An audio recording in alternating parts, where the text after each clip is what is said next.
Mike DeHaan was here Yeah, today. I thought I saw. Staying with the class or he's not? I don't know. I didn't ask him.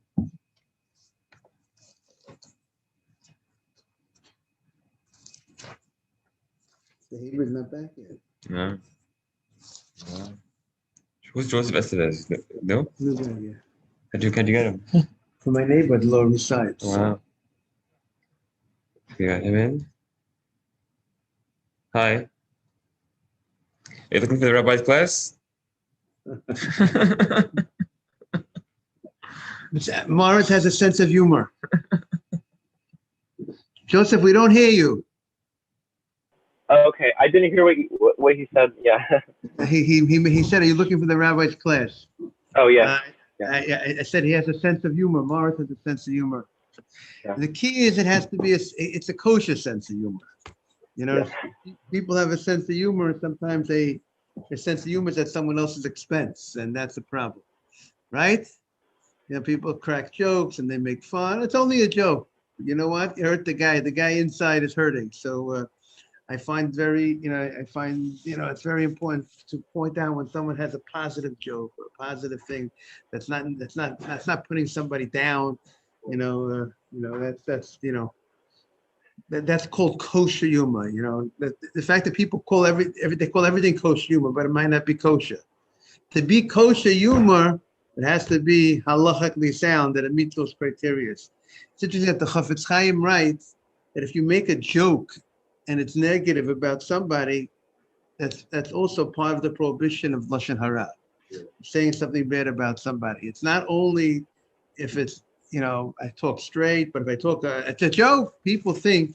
People make a big mistake. They think because it's a joke, I got a license to go ahead and put the guy down. A lot of times, sometimes it happens that the Shabbat before the guy gets married, people think it's the last Shabbat before he gets married. By the Ashkenazim, they call it an ufruf, and by the Sfardim, I don't know if they call it Shabbat. I don't know what they call it, but some people think, some of the friends of the Chatan think it's funny. They hear that, Morris? They think it's funny, and they go ahead and they say things not so nice about the Chatan. They say they're just joking, but it's not acceptable behavior. Okay. Joseph, I won't do that then. That's good. Yeah. So Now, I won't do Joseph, right. Joseph, are you receiving the notification when we're on? Have you been added? I asked somebody to add you. Yes, I'm part of the Snapchat group. Yeah. Yeah. Yes, you got it this morning saying that we're on. Did he send out that we're on? Did anybody send out to say that we're on? Anybody send out this morning at about 8:35, 8:38, the last 2 minutes? Anybody send out to the group? Yeah, just now. Yeah. Oh, the group was notified that we're on. Okay. Yeah. Okay, very good. By the way, you should know that it's something special to be the Rishon, the first L'chol Davar B'Kedusha. If you're the first to go on, that's very good. You're first to do the mitzvah. And the person who comes first to shul is also very special. I mean, we like the second guy too and the third guy too.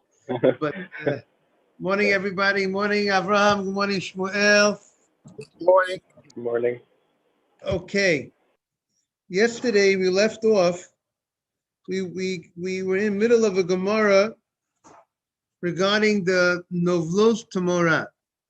The Mishnah has stated that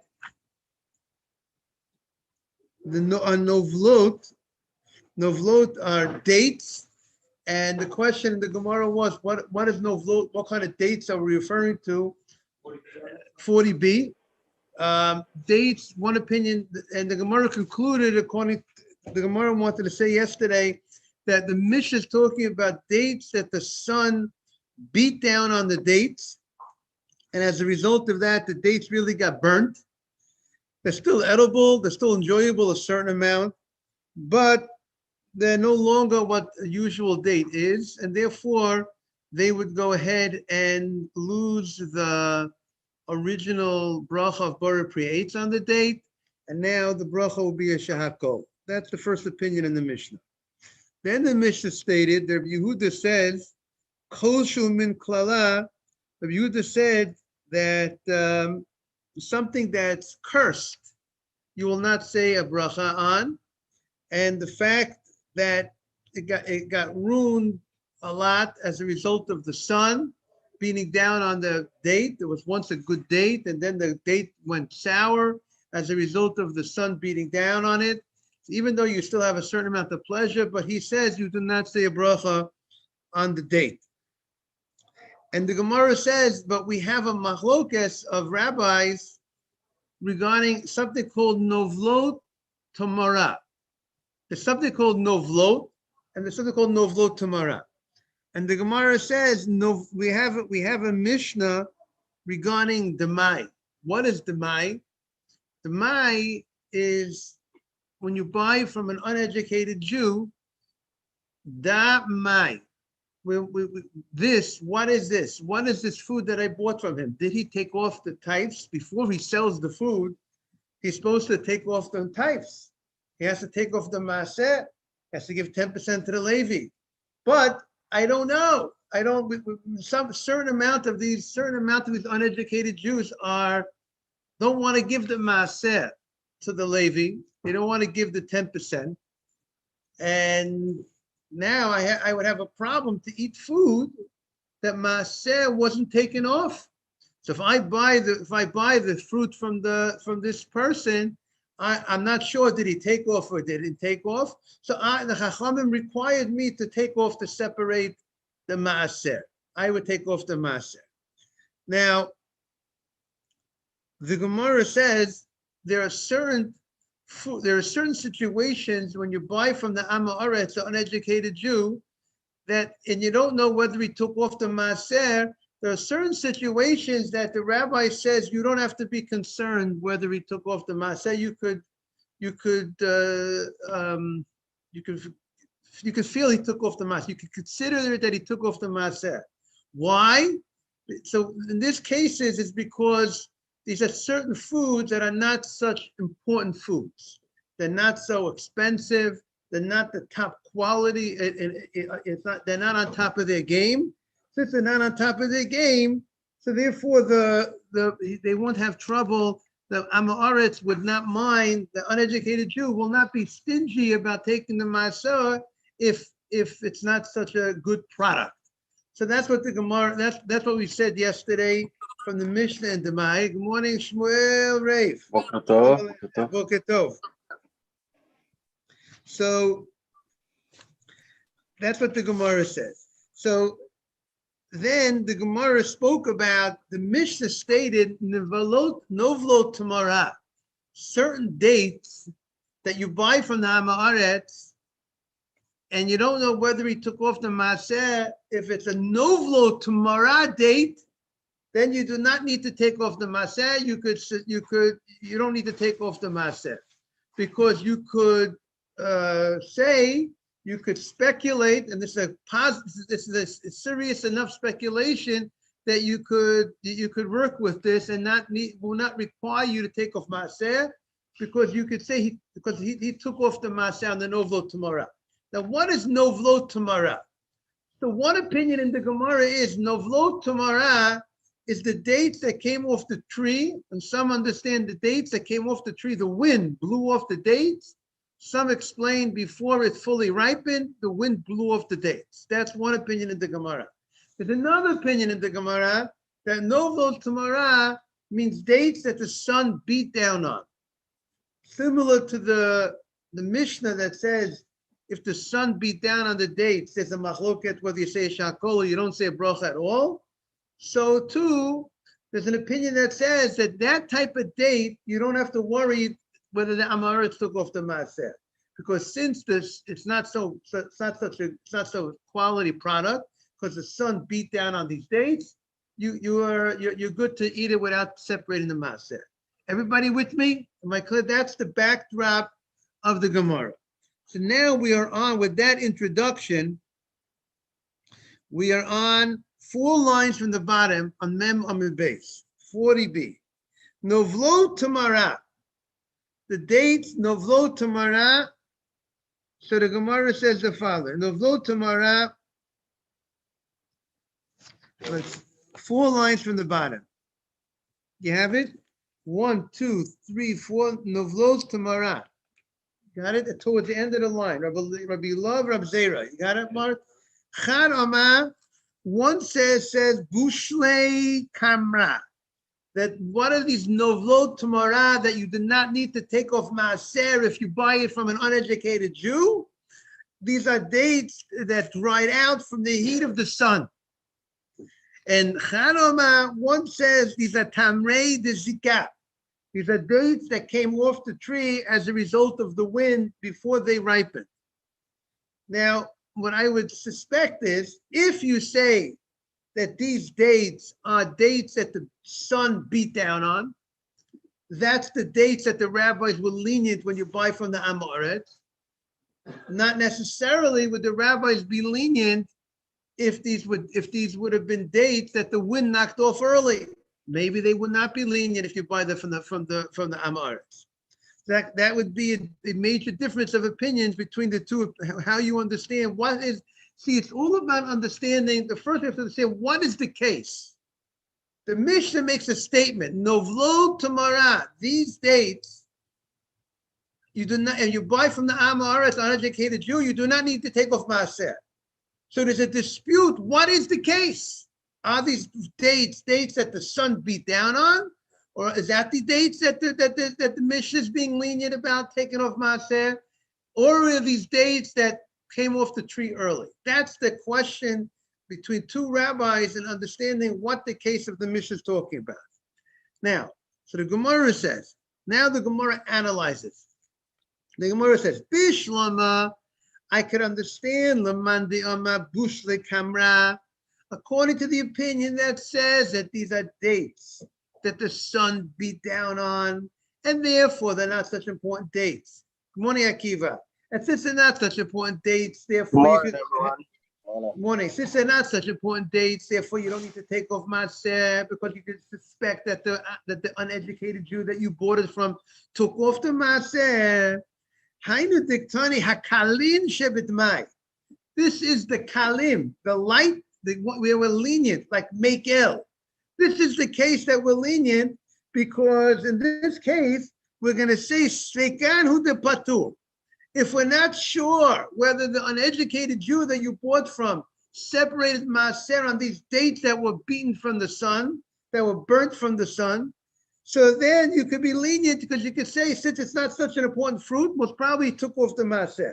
But Havadai, but if you know for sure that he did not take off Maaser, the Amoretz, the Jew, the uneducated Jew that you bought from, who doesn't have enough Yirat Shemayim, who's not God-fearing enough, if you know for sure that he didn't take off Maaser from these fruits, you would have to take off Maaser.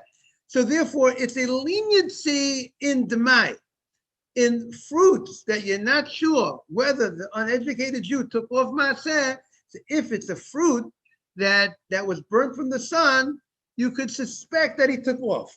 But if you know for sure that he did not take off the Maaser, then you would have to take off the Maaser. Chavadei chayav. The Gemara says, Kamra de Zika. But according to the opinion that says, you know what the case in the Mishnah Demai is talking about dates that the wind knocked off. And if those dates you bought from the uneducated Jew, those dates you don't need to take off Maaser. So the Gemara says, but Vadai Chayav, but if I know for sure the uneducated Jew that I bought the fruits from, that came off the tree early, I would need to take off Maaser, because the only thing you're telling me is because if I buy it from an uneducated Jew and I don't know what happened, whether he took off the Maaser, I could suspect he took off the Maaser. But if I know he didn't take off the Maaser, you're going to tell me if I know he didn't take off the Maaser, then I have to take off the Maaser. So the Gemara says, why do I need to take off the Maaser? Even if I know that he did not take off the Maaser on these fruits that was knocked off the tree through the wind, Hefkereninu, the Hefker. You know, Hefker means they're ownerless. You know, that's what we do by Pesach. What do we do by Pesach? The night of Pesach, after we make the search for Chametz, what do? We make a bitul. we nullify our chametz and we say it should be hefker, ka'afra da'ara. We say that our chametz should be any chametz that we don't know about. We say at the night of the B'dikah, we want it to be hefker. We want it to be ownerless. We want to give up ownership because we're not allowed to own chametz during Pesach. So we say hefker. Now, hefker is similar on the year of Shemitah. The year of Shemitah, the 7th year, the fruits are hefker. Everybody can go ahead and eat the fruits. Correct, Morris? Now the Gemara says, if the wind knocked off the fruits, the dates from the tree, now it's open to the animals. The different animals are going to come into the field and eat and eat and take those fruits. The fruits came off early, and meaning when I pick off the fruits from the tree, I pick off the fruits, I keep it in a certain way. But if the field had no fence, and it's open for animals, different, mice or weasels or cats or dogs to go ahead and eat those fruits. So if they fall off the tree early, they're open territory for those animals to eat. Therefore, the owner of the tree would be mafkir, would give up hope, so to speak. We make hefker. It's like these fruits, they're like ownerless. So therefore, the Gemara says, if that's the case, that they're ownerless, so you should not need to, even if you know they came off the tree early, even if you know that maaser was not taken off, you should not need to take off maaser from these fruits, because fruits that were ownerless, that are hefker, do not require maaser to be taken off. So if I go ahead and I buy these fruits, or if I get these fruits, I have these fruits are hefker. These fruits, so I don't, maybe not if I buy it, but if I get these fruits from a tree that came off early, these fruits should be hefker.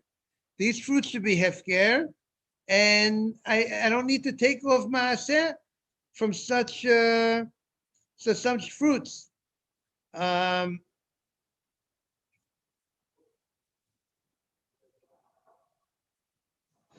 So that's the Gemara's question. Ownerless fruits do not require taking off maaser. The pasuk says, "Ubaha Levi."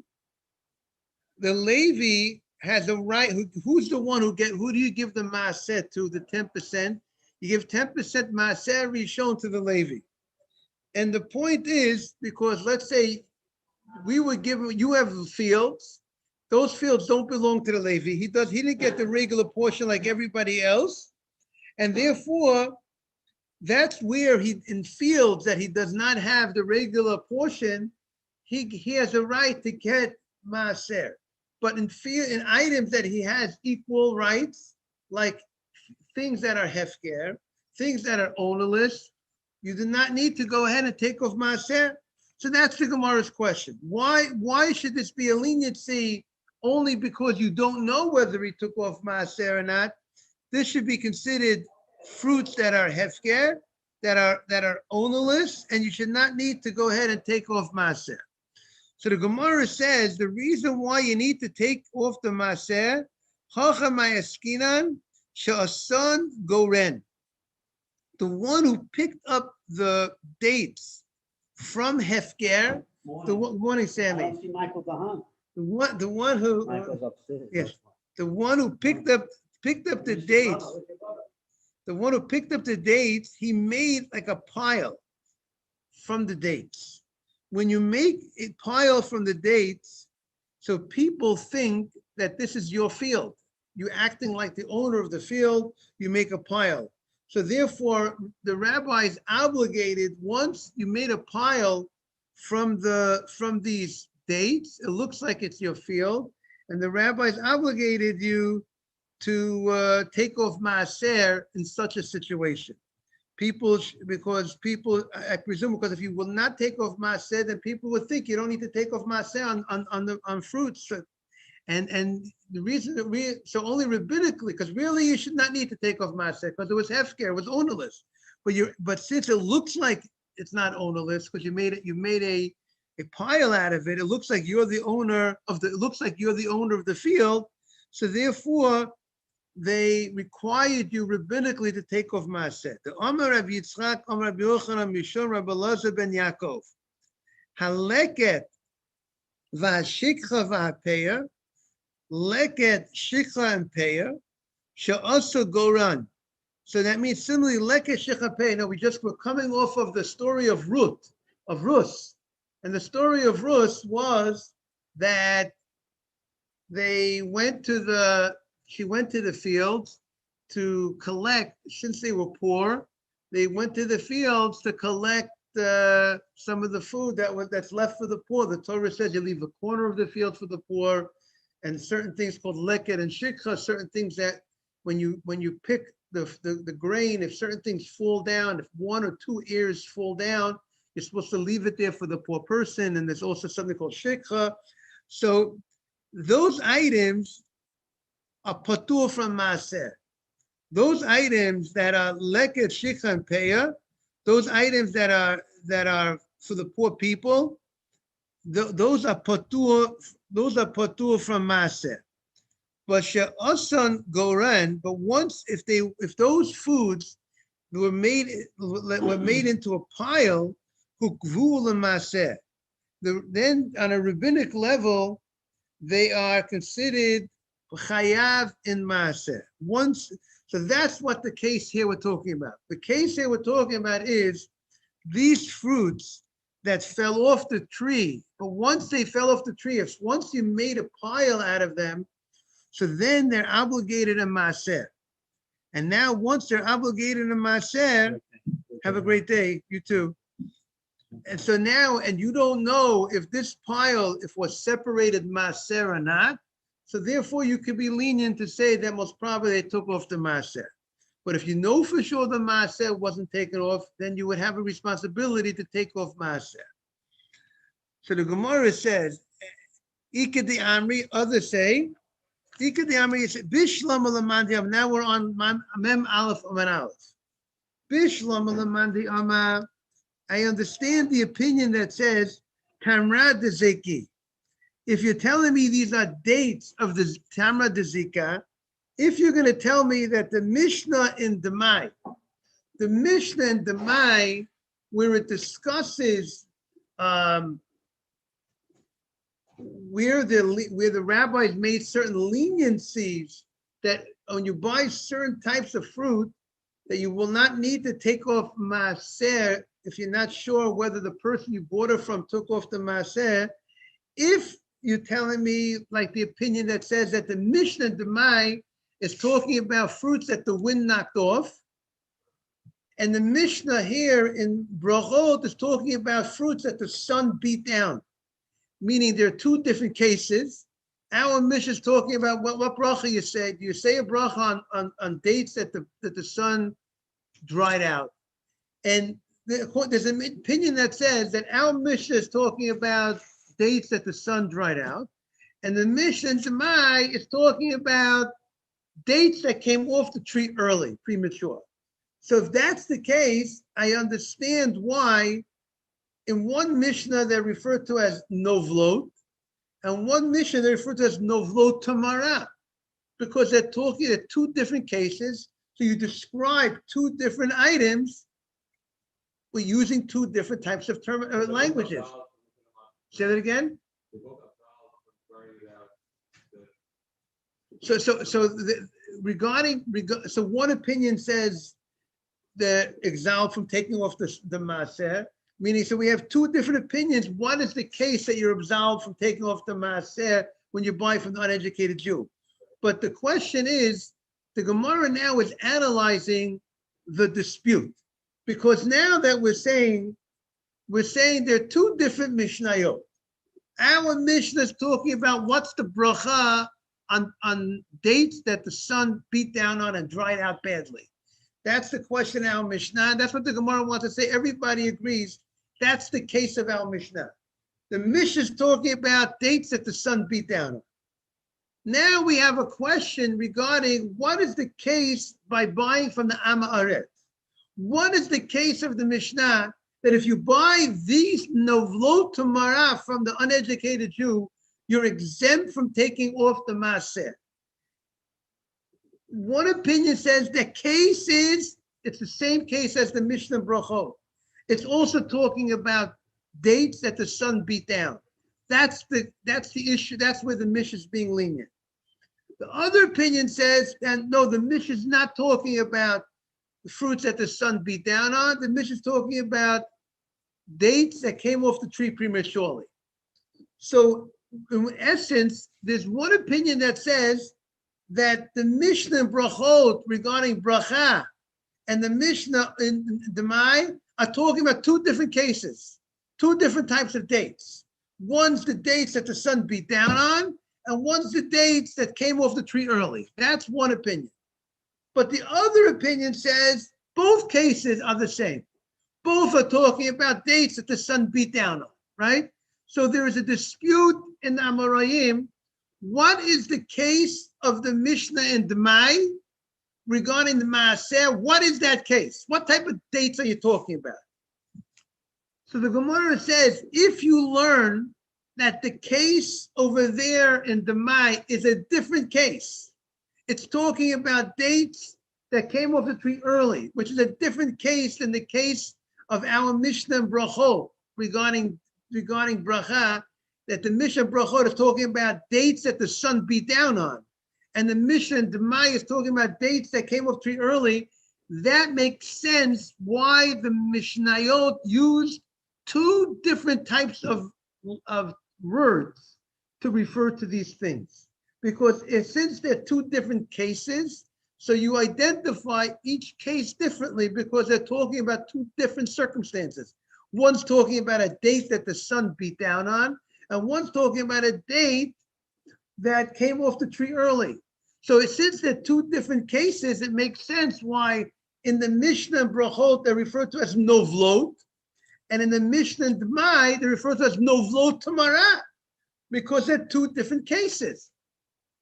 But if you say that both cases, regarding the case of Brachot regarding bracha, we're referring to the dates that came down, dates that the sun beat down on. And the case of Demai, of buying the fruits, are also talking about fruits that the sun beat down on. Why does the Tana refer to them differently? Why does he change the language? Why in one case they're referred to as novlot, and one case they're referred to as novlot tamara? If they're the same case, if it's the same type of date, if it's all talking about the sun beat down on them, so the Tana should be consistent in how he refers to them. He should not use two different types of phraseology to refer to them. He should not use in one case novlot, and one case novlot tamara if you're talking about the same thing. You hear that? If Joseph, you hear? That's the Gemara's question. Yeah. If you hear the question, that's the Gemara's question. If you change the way you describe something, it sounds like you're talking about two different things. If you're talking about the same thing, that's the Gemara, and that the Gemara ends and says kasha. It's a good question. Many learn a kasha is not a knockout. To yufta is a knockout. Sometimes the Gemara says kasha, it's a question. Maybe you can look into it and you'll find an answer to the question. But that's what the Gemara, now we're just going to read it inside. I just spoke out the Gemara. And very soon we're going to be getting to Gemara in a moment that's very practical. I know Morris always loves to see those Gemaras that are very practical. But, hopefully this will become practical for us very soon. And Eretz Yisrael will have the opportunity soon of taking off the Maaser and so on and so forth. Bishlama Tamra. Now, even today in Eretz Yisrael, they take off Maaser. If they take off Maaser, there's a way they do it. They don't give it to the Levi today, but there's a way that there's a process. Bishlama Tamra de Zika. According to the opinion that says on the top line of Mem Aleph Amid Aleph, 41a. According to the opinion that says that the case of the Mishnah in Demai is talking about that regarding the fruit, regarding taking off Maaseh, and the leniency is talking about Tamra de Zika. It's talking about the opinion that says we're lenient even by the fruits that came off the tree early. Hainu the Hachik Karelin of Lotstama. That's why, excuse me, in Brachot, they're referred to as Novlot because we're talking about a different case. We're talking about the sun beat down on them, Bahasam Karele Tamara. And over there, they're referred to as Tamara. Novlot Tamara, because we're talking about a different case. Elamande Ama. If according to the opinion that says that the case of the Maaseh story is also talking about Bushli Kamra, also talking about dried out figs, dried out dates, Nisni Idi V'idi Novlot Tamara, or Idi V'idi Novlot Stama, Kasha. So both cases, they should be referred to as the same thing. Either refer to them as Novlot Tamara, or refer to them as Novlot by itself in both cases. Why change the way you describe it? And therefore, the Gemara is that's the question of the Gemara. By the fact that you changed the way you described it, seems to indicate that maybe they're talking about two different cases. Okay, that ends that piece of the Gemara. The Gemara says the following. This is a quote of the Mishnah. The Mishnah says that if you have in front of you many types of fruits, you have apples, oranges, dates, olives, pomegranates, who knows, you have a lot of variety of fruits. Now, which is the one that you should say the bracha on? So let's say we'll make it simple. We have apples, oranges, and grapes. Now, grapes come from the Shivat Haminim. Sorry, good to see you again. Dates come from the Shivat Haminim. If you ever want, you can sit over there. We'll see a beautiful face. Dates come from the Shivat Haminim. Dates are from the Shivat Haminim. Grapes are from the Shivat Haminim. So in my case, that if you have grapes, apples, and orange, only one of them are from the 7 species that Israel is known for. So what should you make the bracha on? Should you make the bracha on the grapes, which is from the Shivat Haminim, and cover the apple and the orange? Or if you like the apple more than the grapes, should you make the bracha on the apple and have in mind the grapes? That is the machloket in the Mishnah. The Chachamim say, which Rashi learns, you make the bracha on the one that you like better. You like apples better than grapes. You're going to say a bracha, say the bracha on the apple and cover the grapes. Rabbi Yehuda says no. Rabbi Yehuda says, you know what, you got to say the bracha on the one that the species from Eretz Yisrael. The one from Eretz Yisrael, the grapes, give honor. That the fact that these are it's one of the fruits that Eretz Yisrael is praised for. There's something called Shivat Haminim. That's interesting. But maybe you didn't show honor to the Eretz Yisrael. Maybe you didn't show still. Maybe the question is you should still show honor to something. Morris asked a good question. So just do both at the same bite, like we had the Gemara earlier about the whole challah, the half a challah, piece of challah.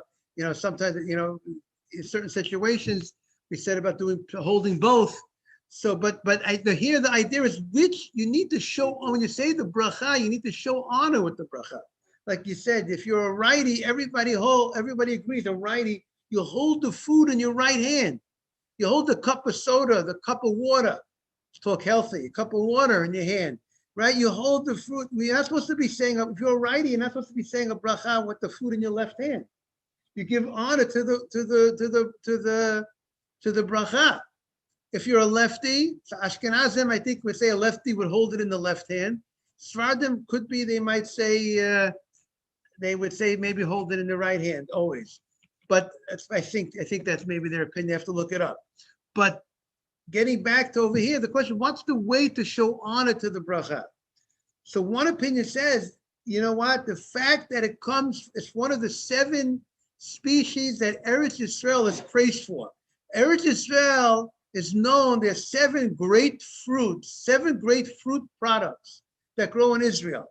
5 of them are fruits, olives, grapes, dates, figs, and pomegranates. 5 fruits. And then there's 2 grains, two from the wheat and barley. Those are the 7 species that Eretz Yisrael is known for.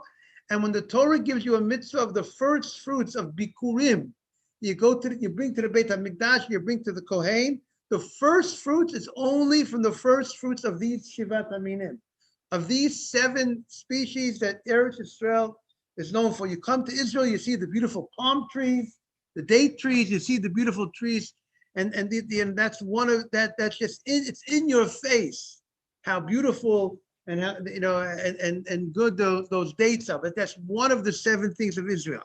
So one opinion says even if you enjoy the apple more than the dates, but you need to give honor. The honor is you go ahead and you say the honor is you go ahead. The way you honor is by saying on the fruit that's a very important fruit that Eretz Yisrael is known for.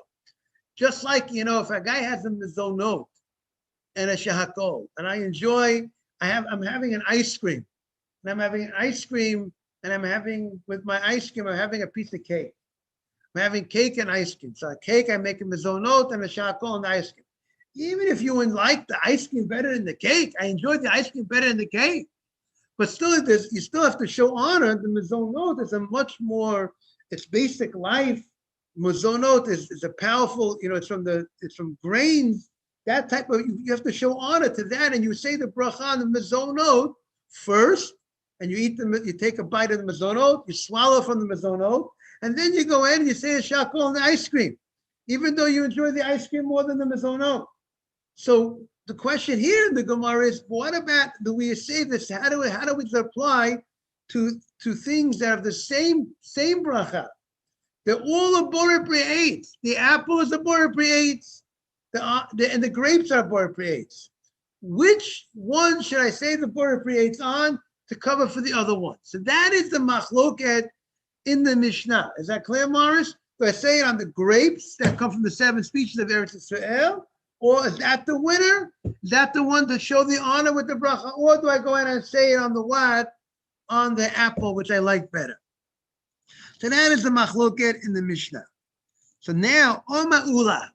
So Ula comes along and he says the following. Machloket, we're 5 lines from the top. Machloket, b'shebrechosehen shavot. The machloket is when the brachot are the same. Like they're both Borei Pri Eitz. So now, when the brachot are the same, who do you choose? Who's the winner? The Rabbi Yehuda Savah. Rabbi Yehuda says, min shiva odif. Rabbi Yehuda says, if the brachot are the same, then you got to go after the shivat haminim. That's the winner. And Rabbanan Savri and the Rabbanan hold, min chaviv adif. See, the one that you chaviv, it's cherished, the one that you like the most. That's the one that you should say the bracha on. However, but when the brachot are not the same, let's say one is ha'etz and one is adama, right? If the brachot are not the same, divrei hakol mevarech al zeh v'chozeh u'mevarech al zeh. If the brachot are not the same, one's ha'etz, one's adama, then everybody would agree you say a bracha on this one, and then you say a bracha on that one. You're going to say a bracha on both. And now, and some understand the Gemara, and which one would you say if they're 2 different brachot? In such a case, you would go ahead and say on the one that you like the best. The one that you like the best, meaning once you're going to be saying 2 different brachot, I have adama,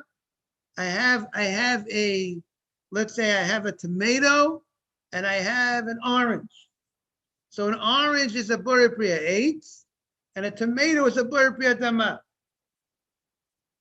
So now the question is, which one will I, so in this situation, I'm going to go ahead and say, I'm going to say 2 brachot here. I'm not going to, everybody agrees in this situation, meaning, see, we could explain the Gemara this way. when they two have the same bracha, if it's apples and grapes that both are eights, that's where there's a dispute. Apples and grapes, should you make the bracha on the apple that you like better, and that will cover the grapes, or make the bar praise on the grape and that will cover the apple? That's the dispute in the Gemara. But if they're two different brachot, if one's at eights and one's at dama, everybody agrees you got to say two brachot.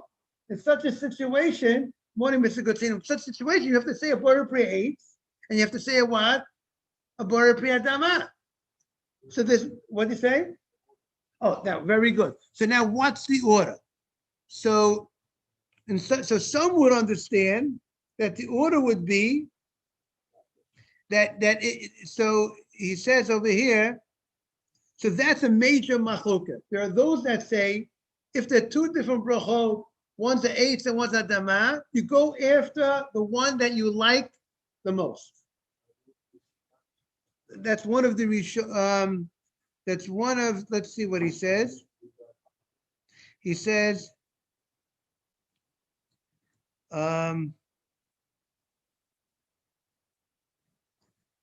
right, so he says the Mefarshim, Tosfos and the Rashba holds in Rashi, when the brachot are not the same, when one's a dama and one's a eighth, there Rabbi Yehuda would agree to the Chachamim that you do the one that you like better first.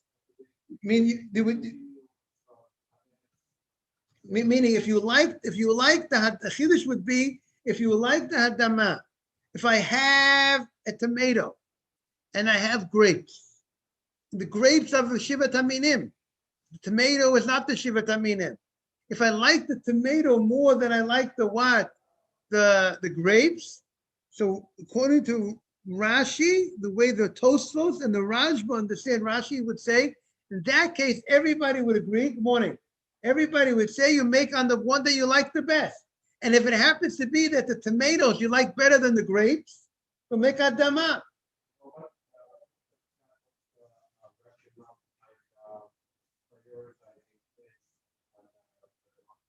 Right. Very good. But then there's another opinion, when we get to that in a second.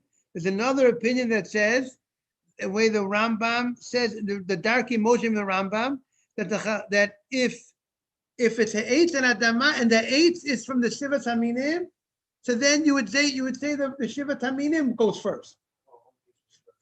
That's another opinion. And then the third opinion that says, that's the Rambam, according to some commentaries, and the Bahag says that if you have an eighth and adama, the eighth is the winner. The eighth is the winner because the eighth is a more specific bracha. Bor pri adama is a more general bracha, and eighth is, so some people go with this bahag, but I don't think that mezonot comes first. After mezonot comes eighth, adama, and then shakol. But we're going to see in halacha that many say not, and it could be in the halacha. I think says a lot say that if it's adama and an eighth, it goes a lot to say you go after what you enjoy more. We'll see more. We'll take out maybe tomorrow, the next day. We'll take out more the Shulchan Aruch about. Many say that you go after the one that you like better, even though, and then you'll make a separate bracha. I mean, you'll say hadama. If let's say you like the hadama better than the grapes, many say you'll say a bracha on the hadama, and then you go ahead and say an eighth. Even though, so Rashi says, even though, but you're not having that in mind. You're not intending that. If you have an eighth and adama, and you like the adama more, so you say the bracha on the adama, and you say the bracha on the eighth, and the adama is not covering the eighth, and that's what we're going to see. Hadama only because the Rashi points out, when does adama cover the eighth? If I go ahead, if I take an apple, and I have one apple in front of me, and I'm supposed to say a Borei Pri eighth on the apple, and I said a Borei Pri Adama, the Borei Pri Adama covers the apple. But if I have an apple in front of me, and I have pineapple in front of me, and the pineapple's Adama, the apple's an eighth, and I went ahead and let's say I should have said the eighth first. Let's say I like them both equally, and if I like them both equally, I should go say the eighth first because the eighth is more specific bracha. But and by the way, instead I have them, and I plan on saying a eighth, and I'm supposed to say adama. But I went ahead and I said adama first. Let's say I said adama, but let's say I went ahead and I said adama on the pineapple. I had a mind to have the pineapple. I'm having pineapple and pineapple and oranges, and I'm going to make a separate bracha on the pineapple, separate bracha on the oranges. So even if I went ahead and I was supposed to say the eights first and then the adama because I like them both the same, and I went ahead and I said the adama on the pineapple, which is the appropriate bracha for pineapple. So I still going to make a border pre eighth on the apple. The apple is not covered, and I was that bracha. Good morning, morning. Who are you? The bracha of the hadama was not intended for the apple. I intended the hadama for the pineapple, and then I intended to make an eighth on the apple. So that's what the Gemara says. And tomorrow we'll see further about this machlokas. It's a very practical, and I think it comes in a lot. This question will come in Rosh Hashanah. Why do you make the bracha borei pri eitz at the meal? Do you make the bracha borei pri eitz on the apple, or do you make the borei pri eitz on one of the shivat haminim? Because you're also having the shivat haminim you're having a lot of shivat haminim. We're going to also you have grapes, not grapes. What do you have a fig? What do you have? You have a fig. You have dates. So which one do you say the bracha on? Which do you say the borei pri eitz on? So, but it's true. Even though you said motzi, but that motzi doesn't cover the fruit. The fruit is not considered the food of the meal. It's like some sort of. It's not brought as food to fill you up. It's brought as. What do you say on Shabbat? Right, but even on Shabbat, if not the fruit at dessert, right? Not the fruit. Right, it covers a lot, but doesn't cover the fruit, right? Okay.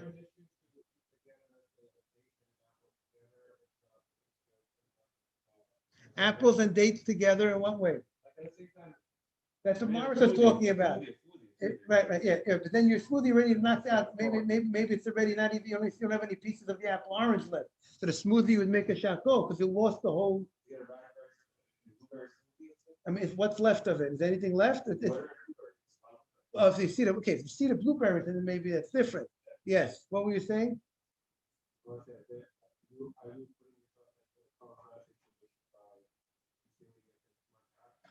What are you consuming at one shot? Dates and apples. What does it mean in one shot? What do you mean? So you're saying should you put them both, eat it in one spoon? So that's a good question, whether that would be a good eitzah or not. If you're not sure which one should I make it on the date? Should I make it on the apple? But the question is, am I showing honor by putting them both together? That's a good question.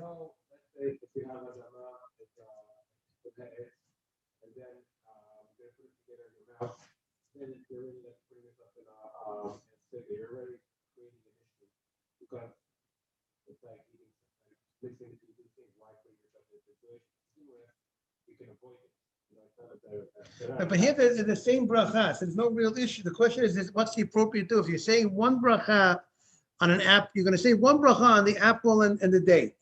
Now the question, which one I should say the bracha on?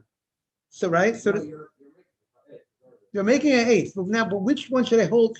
Should I hold in my hand when I say the bracha borei pri eitz? Should I hold the apple? Or should I hold the date?